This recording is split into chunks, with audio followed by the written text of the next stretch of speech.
Oh, shoot. Okay, I see what I'm doing now. I got too far ahead of myself. You're supposed to point out the blood later. Right now, okay. I was too far ahead of myself. So let's try yet again. Oh my gosh, this is just very, very silly, isn't it? Okay, yeah. So what you're supposed to present right at this stage is, look at this, no cloth, and then all of a sudden, no cloth again, and now still no cloth, yes, cloth. So it's at that exact point. There's a cloth in his locker. Oh my gosh. I was getting too far ahead of myself. The blood thing is later. Silly Jesse. Bringing our attention back to the security camera is a mistake I'm afraid you'll soon not forget, Officer Marshall. The days are short in Texas, and so are our tempers. Could you sum up what you have to say in 8 words or less?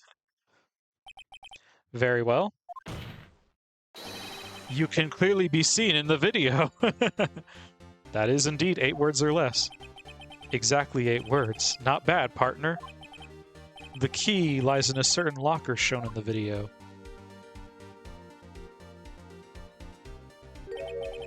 That locker with the white cloth sticking out? That was the witnesses, I believe. Now then, let's rewind the video a bit.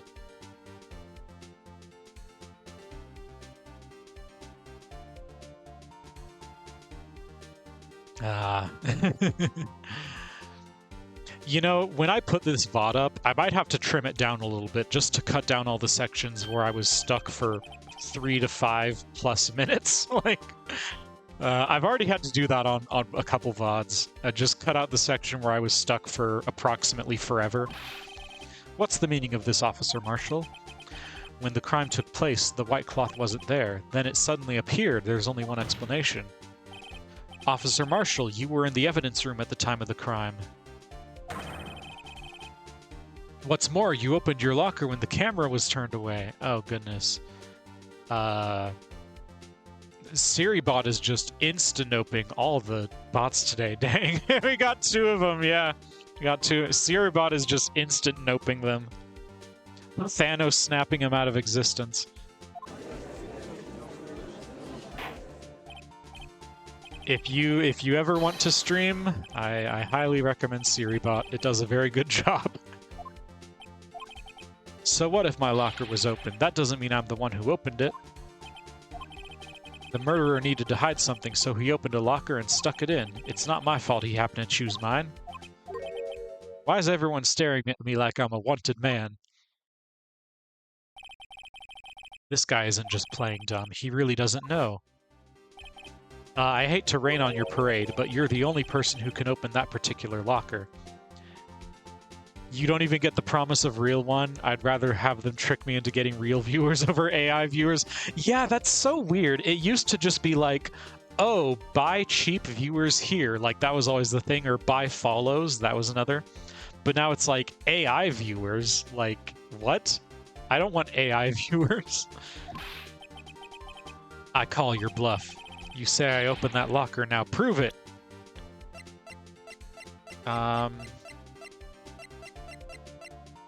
You say I opened the locker, then prove it. Just the locker itself, right? Only the assigned detective's fingerprints can unlock it. A fingerprint? That makes me want to get scammed less. You're correct. You are correct. We talked about this earlier today. The lockers can only be opened by the detectives they belong to. What kind of crazy talk is this? Well, Detective Gumshoe did mention something about this. The locks aren't that obvious. There are even some people on the force that don't know about the fingerprint locks. So, Sheriff, what do you have to say in 8 words or less?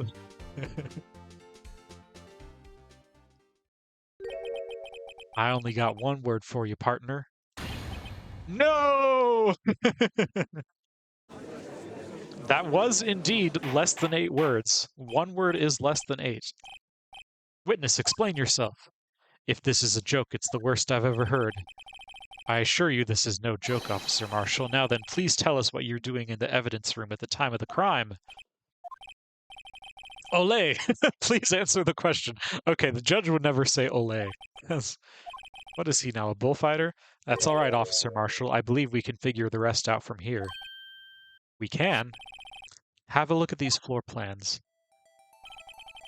There's no place for someone to hide in the evidence room. Yet Officer Meekins didn't see Officer Marshall. If that's so, then where was the witness? It seems Mr. Wright has an answer. That's right, the only possible conclusion. Let's hear it. Where was Officer Marshall at the time of the crime? He was wearing Detective Goodman's coat to be a sneaky, sneaky snake. Officer Marshall was standing right here. There, but that's where the victim, Detective Goodman, was. Correct, unless the man wasn't Detective Goodman. I believe the victim in this video is Officer Marshall. It was you dressed up like Detective Goodman. But that's preposterous. Officer Meekins witnessed the detective at the crime scene. Once he saw the man's face, he'd know for sure. May I point out, though, that Officer Meekins did not know Detective Goodman. He also testified about the man's reaction when confronted. Pulled out a knife, yep. Something about the officer's story puzzled me. If the man had his ID card, why didn't he just show it? Yes, he would have needed it to enter the evidence room, so he must have been carrying it. The answer is simple, he couldn't show it. As you can see, Detective Goodman's picture is on his ID card. Oh, I get it. If he showed that, his cover would have been blown. Officer Meekins would have realized the man wasn't Detective Goodman. Do you have anything to say to this, Officer Marshall? Gotta go to the airport, hope you catch the baddies. Avery, good luck with your flights. Please, you can send me all the pictures, you can text me all the things. I wanna hear all of it. Have a great flight, Avery. You got quite an imagination, partner. We got a term for that. It's called circumstantial evidence. Circumstantial evidence? He's still denying it. You're gonna have to do better than that to break a detective. Unless you have hard evidence proving I dressed up as the victim. I can't say I particularly care for your uncooperative disposition. I can't say I care for your beard. It's the second time he's said that. Well, Mr. Wright, do you have any evidence proving beyond a shadow of a doubt that Officer Marshall dressed up as the victim? Well, who am I kidding? I don't have anything like that. I can see the fear in your eyes, partner. Seems you're the one who couldn't take the desert heat. This can't be happening. It's so obvious he's the one. What can I do? It looks like your lack of experience has finally been exposed. I'll pass on to you what someone told me when I was just starting out. When you've run into a wall with no place to go, return to the basics. The basics? For me, that would be what Mia used to tell me. Phoenix, try thinking outside the box. I shouldn't look for proof that Officer Marshall was in disguise, but rather I should look for evidence that came about because he was in disguise. Why do you think this locker was opened in the first place? What do you mean? There's no reason for Officer Marshall to open his locker at the time of the crime, yet he did, despite the chance it might be discovered later, as it has been. Which means he didn't originally plan to open his locker. According to the defense's argument, Officer Jake Marshall dressed up as Detective Goodman at the time of the crime. Then after the crime was committed, he opened his own locker for some unknown reason. The fact that a white cloth is sticking out of the locker seems to indicate that he opened it in order to put the cloth inside. So just what exactly is this piece of cloth? Perhaps the video is the key to all our unanswered questions. Okay. Here's where we do the bloody shoulder. Yeah, after committing the crime, the witness opened the locker and put away the white cloth. Please show us why the witness had to open his locker. This is where we do the bloody shoulder, which I was looking at earlier, and I was getting ahead of myself. getting ahead of myself.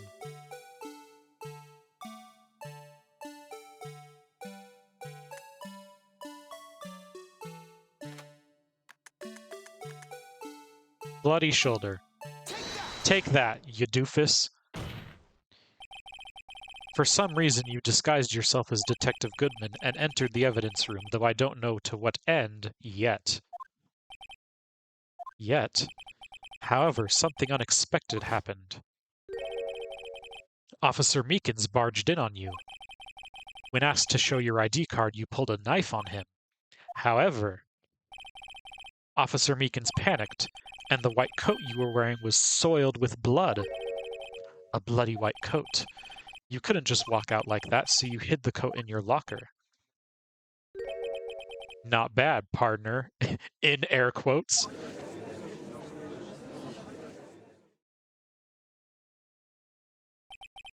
Now then, Officer Marshall, are you ready to tell us the truth? Looks like I underestimated y'all. I hope you're happy now, Mr. Edgeworth. 2 years ago. If you were only half as persistent then as you are today, we all wouldn't have to be here now would we? Officer Marshall, tell the court what you did, all of it. All right, it seems the time has come. Marshall's confession. I had to do it that day. I couldn't just stand by and let it die. I stole the detective's ID and dressed like him. I planned to take out the evidence. I wasn't expecting Officer Meekins. I knocked him out and managed to escape. I knew which areas couldn't be caught on the camera. There wasn't any murder in the evidence room at 5:15. So the supposed victim was really you. But there's one thing I still don't understand. Traces of a large quantity of blood were found on the floor of the evidence room. If no one was murdered, then how could that be?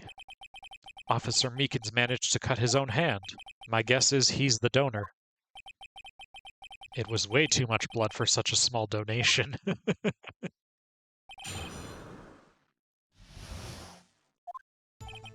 Alright, we're saving again. Hopefully this time I won't get stuck for 5+ minutes. When you say it, you mean, do you even have to ask, partner? The SL9 incident. 2 years have passed since that case was closed. It was going to completely end with the transferal that day. Not if I have anything to do with it. That incident's not over. But what did you hope to accomplish by sneaking into the evidence room? When a case is closed, only that case's lead detective can look through the evidence. Except for that one time where Phoenix himself looked through the evidence. Whatever. It's I wanted to have a look at it myself one more time, no matter what the cost. I don't care what anyone says, partner, that case is mine. But Officer Marshall wasn't in charge of that investigation. Why does he care so much about it? That day was my last chance. That's why I stole the detective's ID and dressed like him. Why did you disguise yourself as Detective Good? We did it for justice, though. It's okay as long as we do it. Because we're the protagonist. If I didn't make it look like Goodman was carrying out the evidence transferal, I'd be arrested for stealing evidence, which wouldn't get me anywhere. So you did it to fool the security camera. And the detective's ID card, I stole that the morning of the incident. So that really was why Goodman started filing out the lost item report. I returned his ID card. I left it on the floor in the prosecutor's office parking lot. Yeah, I returned it to him by throwing it on the floor. The ID card I found was left there by Officer Marshall. So essentially, you managed to succeed despite your lack of foresight. What do you mean, partner? I mean the fingerprint-activated lock, of course. No matter how well you disguise yourself, you can't change your fingerprints. Under normal circumstances, you wouldn't have been able to open that locker yourself.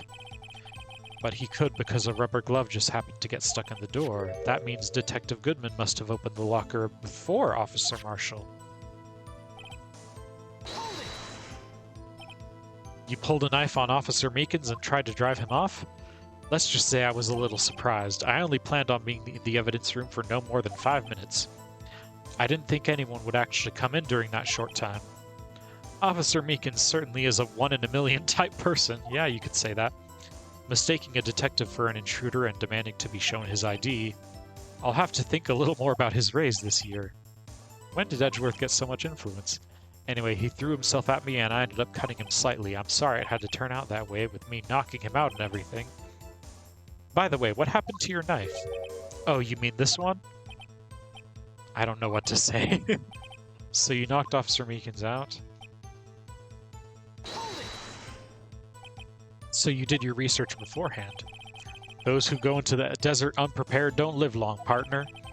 I didn't think it would make a difference, though. The security tape is erased every 6 hours. If all had gone as planned, no footage would have been left. However, you bloodied your coat in your struggle with Officer Meekins. If someone was in the security room when I came out, the jig would have been up. I opened my locker and stashed it in there. What was Officer Meekins doing during that time? What else? He was sleeping like a baby. So what you're saying is on that day, there wasn't any murder in the evidence room at 5:15. Why so specific about the time? I'm pretty sure that is the thing, but the blood found at the scene certainly indicates a crime took place. What, are you blind? The victim shown on that tape is me, and I'm not dead yet, partner. So you stole the evidence from the locker? Actually, no, I didn't. Why not? When I opened the locker, the evidence was already gone. What? Mr. Edgeworth, where is that evidence? It's still missing, Your Honor. Ooh. I mean, we stole one piece of it, right? Someone else stole the evidence. Officer Marshall, may I ask you one thing? Fire away, partner. It's a free country. Here in America. Just remember, I'm also free to decide whether or not to answer. Why did you do this? Stealing a detective's ID, injuring a police officer. This is no small offense. Moreover, you're an officer yourself. This will have serious consequences. It can't just be forgiven with a simple cut in salary. Not that salary cuts are ever a valid solution.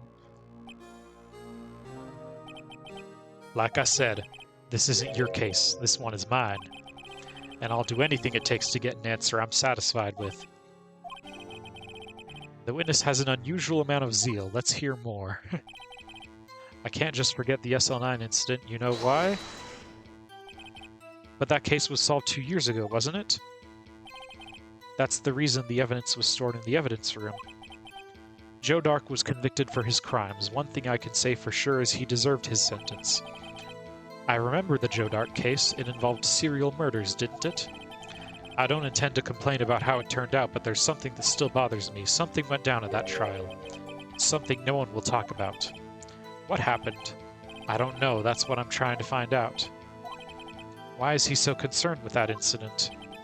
Maybe I should present him with what I think his real reason is.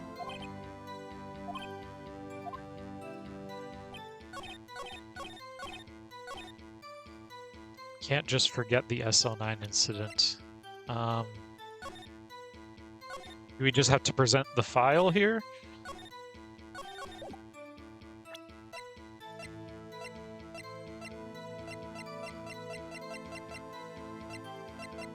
I'm guessing we just present the file. Hold on, let me save again.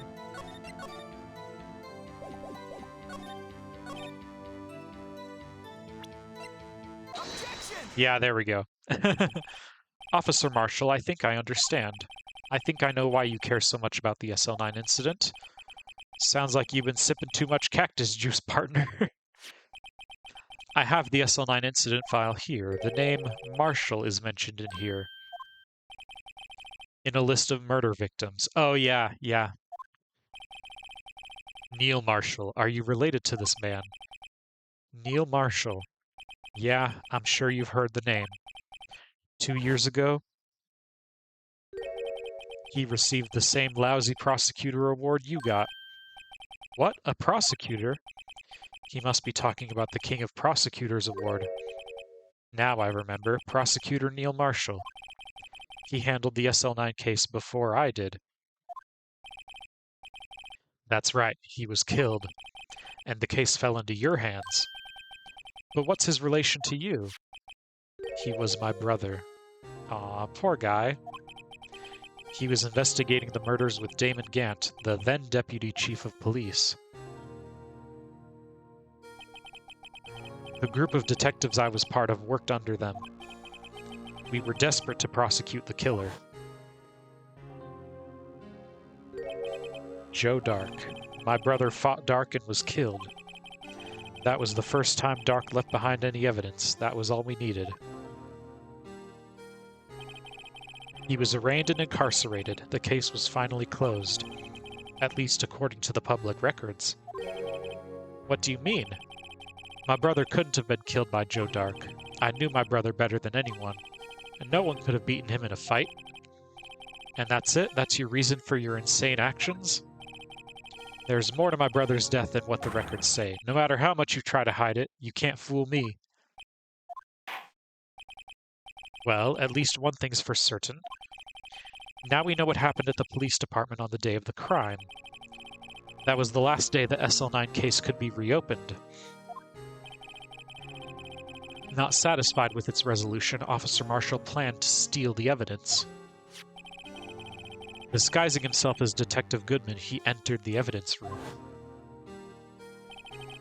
Officer Meekins confronted him, so he rendered him unconscious and fled the scene of the crime. Yes, this mystery has finally been cleared up. No murder took place at the police department that day.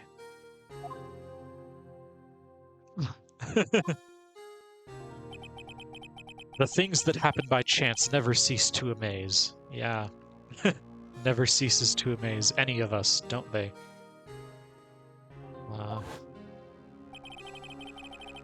At exactly the same time as the murder at the prosecutor's office, this fake murder was going on at the police department. Chance, it's got to be more than just that. So if no one was murdered at the police department on the day of the crime, that means the murder in the prosecutor's office parking lot was the real one. Ooh, spooky. Which in turn means only one person could have committed the crime. Chief Prosecutor Lana Skye. Dun dun dun. But wait, a verdict wasn't reached in yesterday's trial. Oh, hold on. I got a Windows notification right then. What the heck? Which is why we examined the incident at the police department today. But there's only one reason the defendant was not convicted yesterday. There yet remained the mystery of the simultaneous murder at the police department. It seems to me this boy's got the draw on you, partner. All of the mysteries of the police department have been resolved. No doubt about it. Our sole murder took place at the prosecutor's office. The only suspect is Lana Skye. The testimony of one Ms. Angel Starr is completely uncontestable. I think this is the fake out, if I remember correctly. If you have a response, make it a single word or less. He falls over like Street Fighter. I rest my case. It seems this trial has reached its conclusion. There's no room for doubt. Well done, Mr. Wright. Thanks to you, I didn't need to waste my time disproving the alleged murder at the police department. There's no doubt what I proved today is true. The apparent murder on the security camera's tape really was fake. But I didn't realize that would end up proving Lana guilty. Now then, the time for the verdict has arrived. This court finds the defendant... cliffhanger! Your Honor, wait!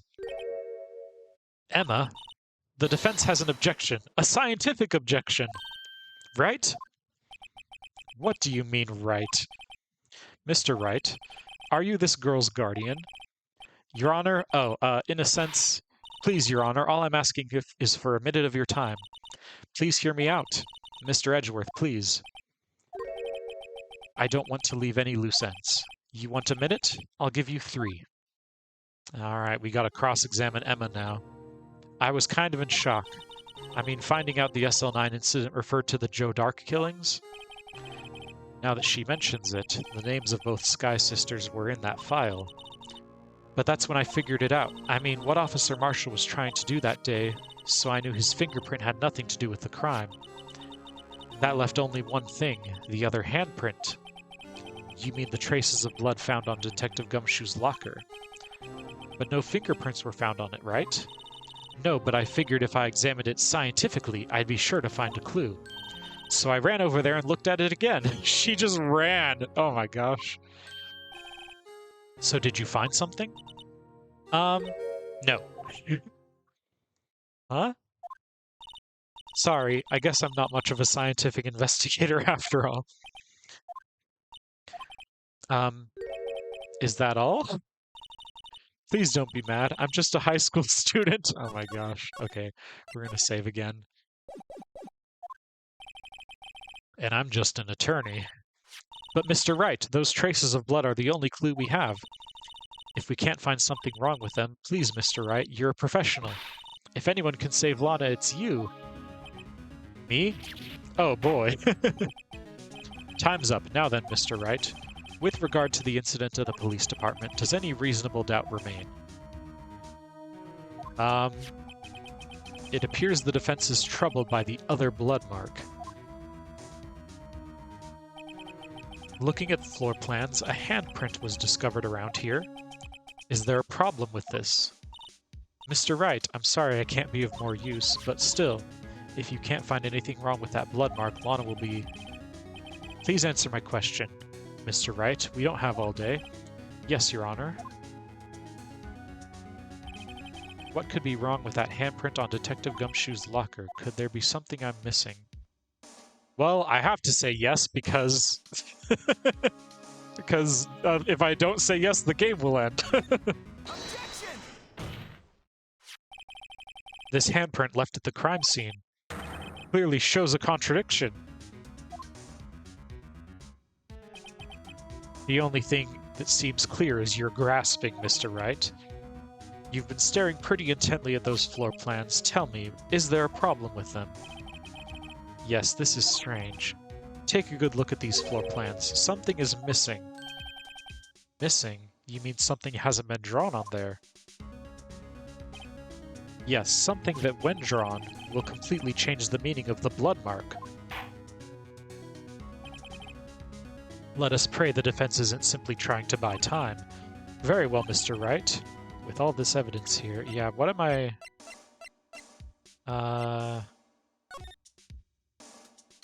It's either the blood stain or the second handprint. The blood pile, rather. There's got to be something I can use. The question is, which item can prove something is missing in the floor plans?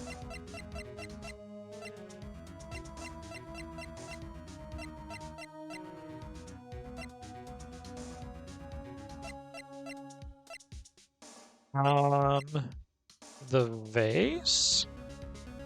Or, sorry, the jar? The glove. I feel like the jar is the one thing we haven't quite, like, visited yet, so... As they say back west, even a blind man can hit with buckshot. That is, so long as he's facing the general direction. It seems Mr. Wright's not sure which direction to face. It's no use. The more evidence there is, the greater chance of me being wrong. Yeah, that's exactly what I'm thinking. What is it that bothers me about this blood mark?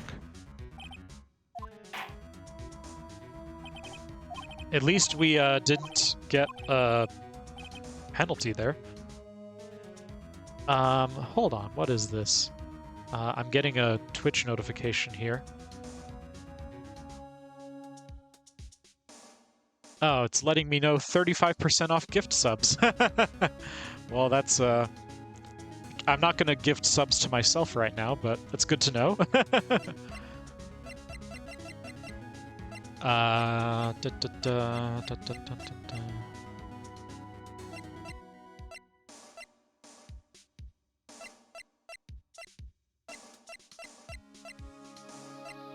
The glove? Nope, not that one.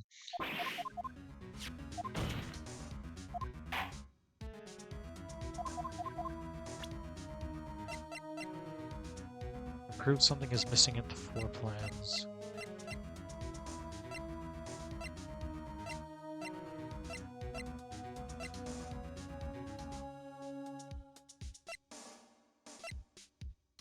Is it...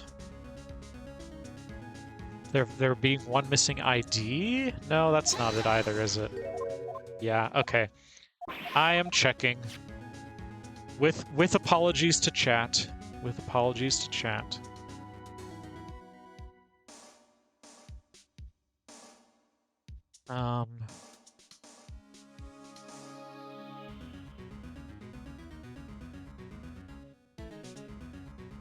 Okay. Okay. Yeah, that is... I was not going in the right direction. Okay. You are supposed to present this, apparently.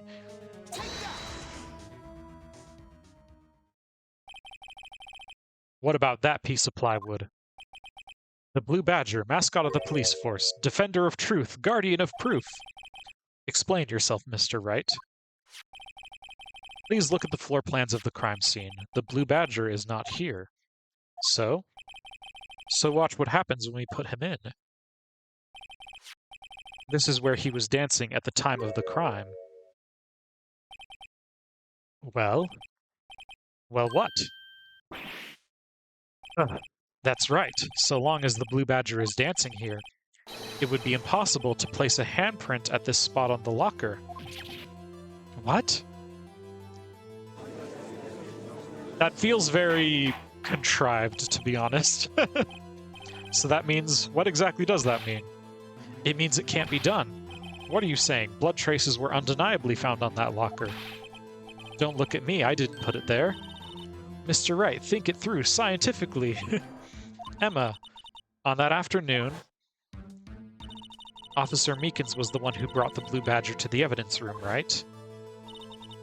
After he put it down, it would be impossible to leave a handprint on that locker. So that must mean this blood mark was left there before the Blue Badger was brought in. Just one moment, I will not allow such far-fetched balderdash in my courtroom. It may sound far-fetched, Your Honor, but it's the only possible explanation. On February 21st, in the police department's evidence room, blood was spilled not once, but twice. But how? One time was captured on this tape taken by the security camera. Officer Meekins cut his hand, from which a trivial amount of blood fell. The problem is the other time.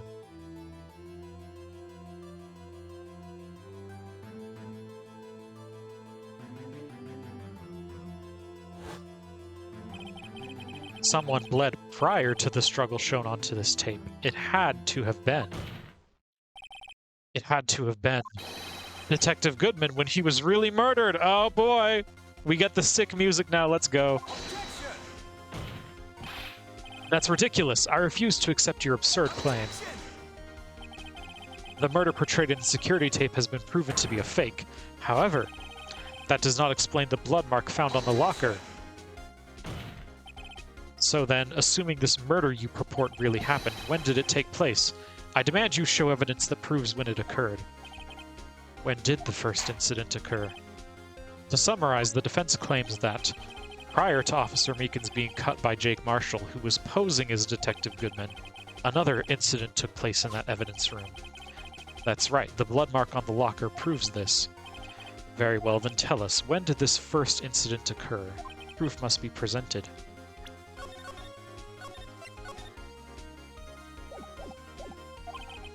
There's only one piece of evidence that can show that. I think it's the ID card record, right? Because there's another number that like hasn't been accounted for yet, right? If the crime took place inside the evidence room, then the killer would have had to enter it. And in order to do so, an ID card would have been required. An ID card? Oh, the ID card record. Officer Meekins brought the Blue Badger panel into the evidence room at, let's see here, 4:50 p.m. If the crime took place before that time, then it would be 4:40 p.m. Mr. Edgeworth! Just what have you done? I never would have figured you had the nerve, boy. Drop the act, witness. It doesn't take a lot of thought to figure out it couldn't have been me. Nope, I ain't getting it. I'm afraid I don't understand either. It's clear from the luminol test that blood was there, however, when the second crime took place, Both Officer Meekins and Officer Marshall failed to notice the blood. That means the blood from the first crime was wiped away by the real murderer. I would have had just 10 minutes to murder the victim, carry his body away, and clean up the blood. Unfortunately, that's physically impossible. That would mean the crime must have taken place before Mr. Edgeworth entered the evidence room. Let's look at the chart again. There's only one other card number remaining, 777. 7777. Talk about a lucky number. But wait, that doesn't make sense. How could Detective Goodman have entered the evidence room?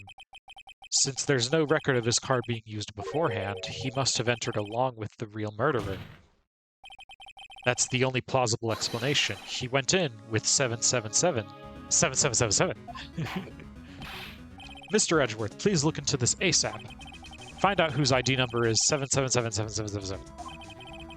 That's 17 too many, Your Honor. Unfortunately, I'm unable to look up the owner of that ID card. At least at present. What? Explain yourself, son. The ID number belongs to someone with a rank of captain or higher. Someone who is a so-called executive officer. We don't have the authority to inquire into such a person's identity. But that's ridiculous. Just how... I'm not finished talking, Mr. Wright. There's one situation in which we can be granted such authority.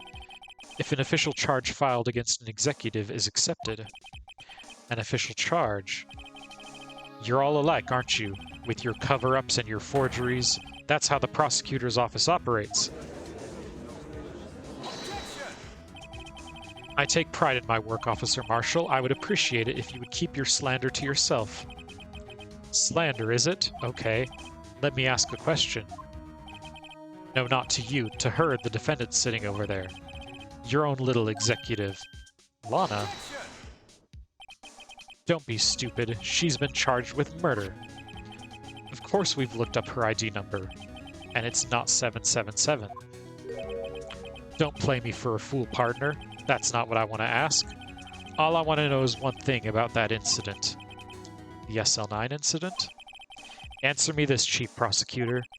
In that trial 2 years ago, did you really only use legitimate evidence? Uh-oh.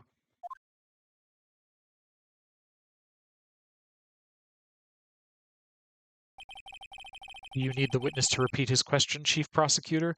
I feel like, is that even, like, lay witnesses aren't allowed to ask questions. Whatever. I know. Nothing in this game makes sense. I heard him fine, Mr. Edgeworth. 2 years ago, I was in charge of the prosecution for that trial. At the time, occasionally, we felt the powerlessness of the law. At least I did. Lana, I became a prosecutor in order to suppress crime with the law. But before I realized it, we were the ones being suppressed by the law. Defendant, just what are you saying? I'll ask you again, Chief Prosecutor. During that trial 2 years ago, did you really present all the evidence in court? Can you look me, an investigator, that crime in the eye and say that you did? Chief Prosecutor, you didn't. I don't have to, Officer Marshall. Why won't you answer him? Drastic crimes require drastic measures. That's just the way it is. We did what we had to in order for him to get the verdict he deserved. But Lana, even if it involved forging evidence. Oh, there she said it. She said I don't have to answer your question, and then she did anyway. See? That's what I'm talking about. No. Ugh. Yep. No one's shutting up now. Lana's remarks caused such a stir.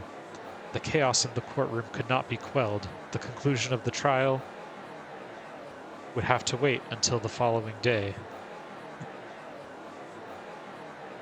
Oh boy. To be continued yet again. We're gonna save. And it's investigation day 3, hey? Well, I think we're actually going to call it a day there. Let's save one more time. Actually, no. Let's just go back to, we already saved. Yeah, we already saved. What am I talking about? Ah, that nice menu music. Yeah, we have been live for almost 4 hours, so I think I'm just about ready to wrap things up, but let's come to our chatting scene first. I want to say, first of all, thank you guys for the follows. We've gotten some follows this week and during the stream. I want to say thank you for the chit chat. Thank you for dealing with me getting stuck for several minutes at a time. And I want to say, as always, that you matter, and I'm proud of you. I am, and Jesus loves you. And we are going to raid out, and we're actually going to raid out to someone that I have never raided before. I don't think I've raided him before anyway. Let me actually look at the list. I have the list here. It's Cole. Have we raided Cole before? We have never. He is on the list, but we've never raided him just because we're like never live at the same time. So we're going to go raid Cole. We're going to say hi to him. We're going to tell him the Fumery's coming to see him. Let me share raid message. These are global emotes, so you are free to share this raid message. And he is streaming Minecraft right now. So we're going to go say hi and tell him the Fumery's coming for him. Thank you guys so much for being here, and have a fantastic day. Oh, Cole has follower-only chat, so you might have to follow him first, but we're going to raid out. All right.